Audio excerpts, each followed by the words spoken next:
Ben ritrovati con l'informazione flash di New Sicilia. In apertura la politica con Forza Italia che rimane spaccata in due gruppi all'Assemblea regionale siciliana.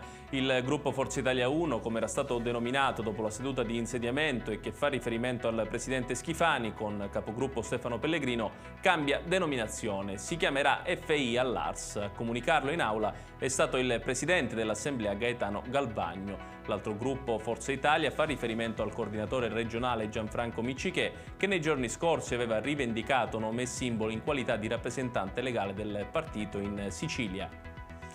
È arrivato l'avviso di conclusione delle indagini per Pietro Lo Monaco, ex amministratore unico della società Calcio Catania, in merito all'inchiesta coordinata dalla Procura del capoluogo etneo e condotta dalla Guardia di Finanza. L'indagine punta i riflettori sul fallimento della Calcio Catania Servizi SRL, che gestiva il centro sportivo di Torre del Grifo a Mascalucia. Sono 6 in totale gli indagati, tutti ex dirigenti e nello specifico, oltre Lo Monaco, Gianluca Astorina, Antonio Carbone, Giuseppe Di Natale, Alessandro Failla e Giuseppe Franchina, attuale dirigente della Catania SSD. È stata emanata un'ordinanza di disinfestazione di un tratto di via Consolare Valeria, Giardini Naxos, in provincia di Messina, a seguito dell'avvistamento di un ragno violino. Un uomo avrebbe infatti subito un morso dall'insetto, subendo la paralisi temporanea di una gamba. Il sindaco Giorgio Stracuzzi ha disposto il provvedimento in linea con le precauzioni previste dal Ministero della Salute, a seguito di altre segnalazioni giunte sull'avvistamento dell'animale e a seguito anche di un sopralluogo da parte del personale dell'ufficio tecnico comunale. E chiudiamo con il meteo. Continua la parentesi di tempo instabile in Sicilia.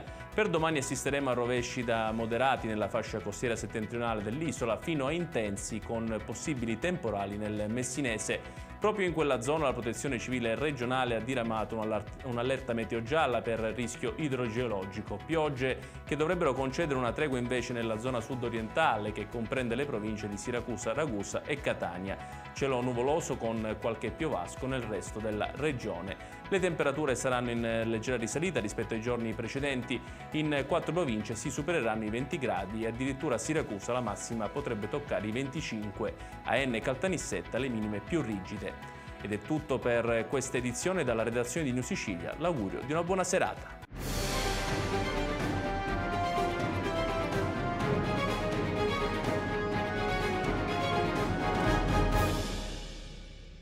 Procar, centro assistenza autorizzato BMW e Mini, adesso anche BMW Motorrad, via George Marshall 7, Mister Bianco, Catania.